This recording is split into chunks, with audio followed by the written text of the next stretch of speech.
మెల్లగా తెల్లారిందో ఎలా వెలుతురే తెచ్చేసిందో ఇలా పోసి నవ్వులతో మెరిసే పసిపాపల్లా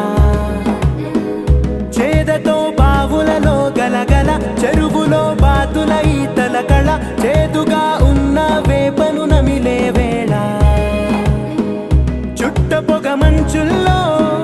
చుట్టాల పిలుపుల్లో మాటలే కలిపేస్తూ మనసారా మమ తల్లి పండు